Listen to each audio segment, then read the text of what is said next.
Some people now, 2 out of thousands of people, millions of people on a year base, who enter the airport and who commit a crime.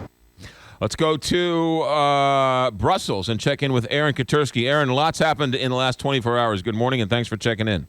Good morning, and you heard the voice of the police commissioner here in Brussels defending his agency against criticisms that they let this team of attackers operate in the 4 months after the Paris attacks and let these attacks seemingly get planned right under their noses. The authorities have been looking for at least one additional attacker at the airport, somebody who was pictured in the surveillance video that you've probably seen by now, wearing lighter colored clothing.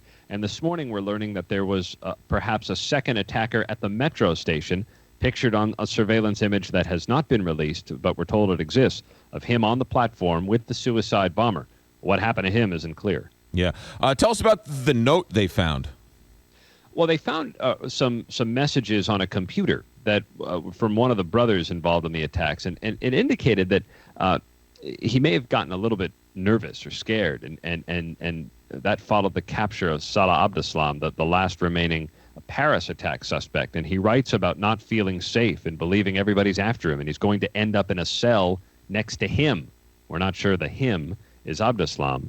Abdeslam had a court date today. He didn't show up, but his lawyer did, and told reporters afterwards that Abdeslam knew nothing about the Brussels attacks. Yeah, now that's interesting, too, because a lot of speculation was that he was either helping, planning, or at least a part of it, and that's sort of, once he was arrested, that sort of spurred these others to sort of act. There's no connection, or is there?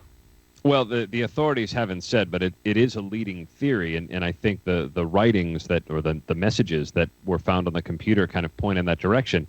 If Abdeslam's capture made these guys nervous or desperate, maybe fearing that he would crack under the pressure of an interrogation, perhaps they moved up their plans. And they found, also furthering the theory, what looked to be the bomb factory. And there were still plenty of chemicals and explosives and nails and screws to make additional bombs. So maybe they kind of rushed the Brussels attacks, fearing that they were about to get caught themselves. Yeah, Brussels Brussels is an interesting town. You've had a chance to be there the last 36 hours or so. This Molenbeek community that has now gotten so much attention, what can you tell us about it?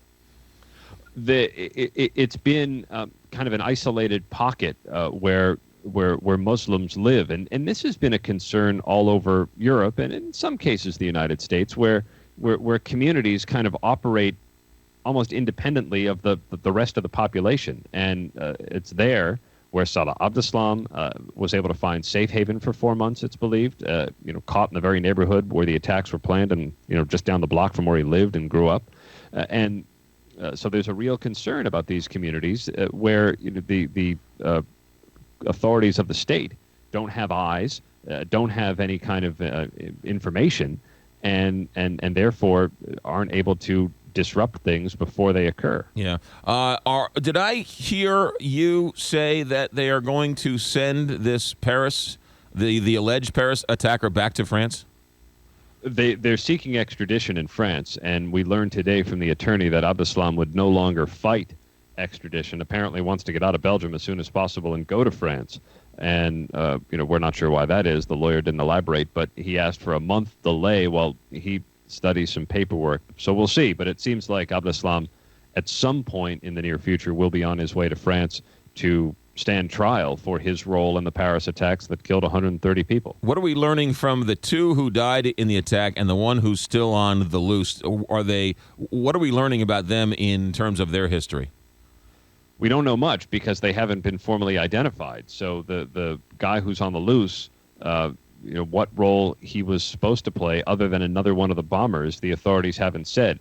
They did mention that he dropped off a suitcase full of explosives, just like the others were believed to be carrying, but his explosives didn't detonate as planned. The bomb squad got there, found them, and there was more of a controlled detonation.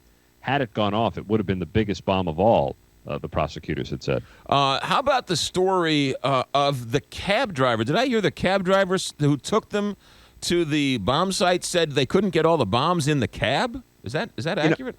I haven't been able to confirm that part of the story, and it seems a little far-fetched because if there were some, unexploded devices, you'd think that the authorities would have found them when they searched the address where the taxi picked them up. That's where they found the other bomb-making material.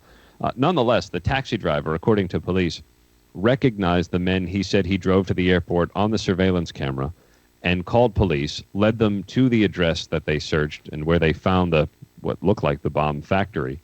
He said that the men each carried a large, heavy suitcase and did not want help loading that baggage into the car.